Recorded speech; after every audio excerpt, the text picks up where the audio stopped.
they did it again. Dallas 95, Miami 93. You know, when Wade hit that shot to go up 15 for the Heat, it looked like it was over. Everybody thought it was over. The commentators thought it was over. It's all over. And Dallas the thing was, the way Dallas was playing up to that point didn't signify anything that the Mavs had anything left in them. But as I said in my last video, if any Mavericks team has ever earned our faith in them, earned our respect for the way that they do things, their heart to win ball games, it's this team.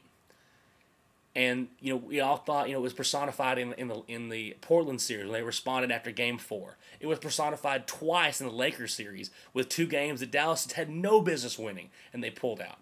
And it personified itself in the Oklahoma City series when we came back from 15 down.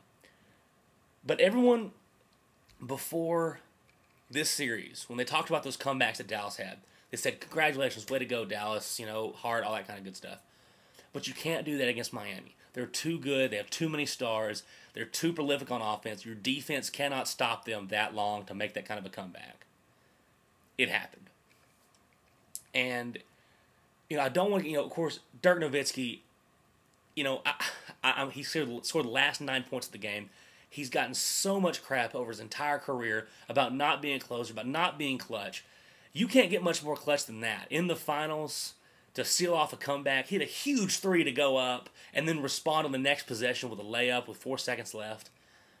But the guy I don't want to get lost in this is Shawn Marion. Shawn Marion was the guy that made this possible. He kept Dallas in the game throughout the game. He was a second leading scorer with 20 points, played great defense.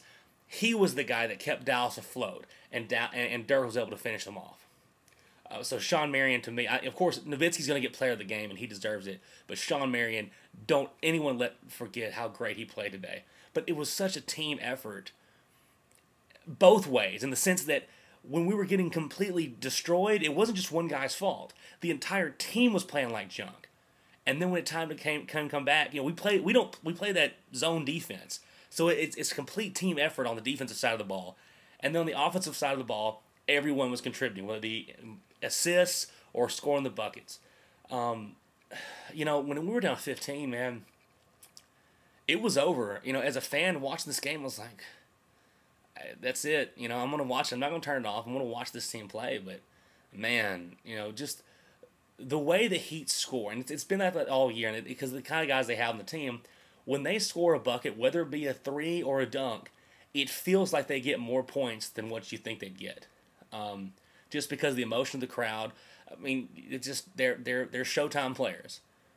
But I think it showed, the Heat at the end of this got all that. They're going to have all the top 10 plays on SportsCenter, but the Mavericks get to tie the series up.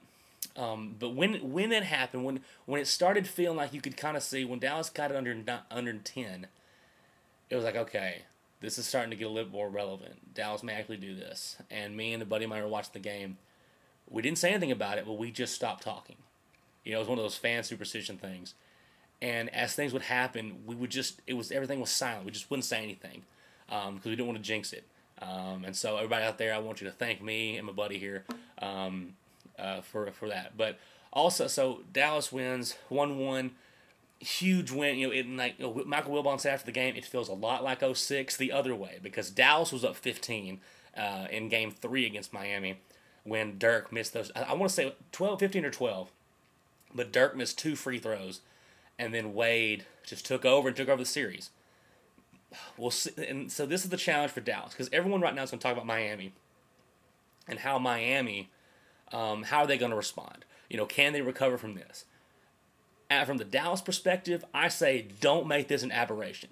Don't make this where this is the one game you get, where you get this incredible comeback win, and then you go and lose the series and get busted up, because then it's just a fluke game. Make this game really matter. Just not matter because it's tied up 1-1, but make it matter towards the end of this series. And so that's what Dallas, and make this motivation rather than just knocking down the Heat. And also, about the commentator, look, I get it. And Mavericks fans, we've been frustrated, I know, in this series, listening to the build-up for this game. The Mavericks are kind of just the other team there. This is the Heat's time. Because of the decision, because of those three guys getting there. And I understand that. I know that most of the country wants to hear about that. I know most of the country wants the Mavericks to win because they hate the Heat. But I know that the Heat are the ones selling tickets. But during the ball game, could we please not talk about how no one can beat these guys, that these are this unstoppable trio of all time? Jeff Van Gundy, I don't know why they hadn't just thrown you one of those white T-shirts out of the crowd, because look, LeBron and Wade and Bosh deserve credit and they deserve the stuff they hit. But when Mike Breen asks you, so when LeBron does such and such, what happens? And he just says, well, you just lose. Talking about everything he says, it's like Dallas just can't win. And then in the end, Dallas did win. So, look, I don't mind people picking the Heat. Most people probably pick the Heat if they're trying to be really objective about this, and that's fine. But when the game's going on, let the players decide it. Though that does add a little more enjoyment when the Mavericks actually make you look stupid. So that's great. So, Dallas has shown so much heart in these playoffs. Really, really dug deep. Nowitzki did not have a good game until that last part. Nowitzki was playing pretty bad. It was the rest of the team keeping him afloat. But you get this guy in the fourth quarter, you get this guy within striking distance, he's going to bring us home. And when he let go of that three-point shot, and he had not been shooting well at all. When he got that open three-point look, it was in. We knew it was in. Everyone knew it was in before he even let it go. Big-time player. Big-time player. Superstar in this league, and a guy who deserves a ring, along with Jason Kidd and Sean Marion, Tyson Chandler, all those guys Jason Terry, who have been in this league for a while. But they got to earn it. You got to earn it. And it's one game. Like I said, it's a really, really big game. Still one game. So, congrats, Dallas. Excellent job. I love seeing the fans over in Dallas in the American Airlines Center. I would have loved to have been there for that, for the watch party. So, Sunday night, Game 3, Dallas, take this one. And I think Dallas really needs to take this one if they really want to see if they can get control of this series. So, go Mavs. Don't sleep on the Mavericks. They're not just the other team there. They're another team competing for a championship just like the Heat. We'll see you guys later. Let's go Mavs.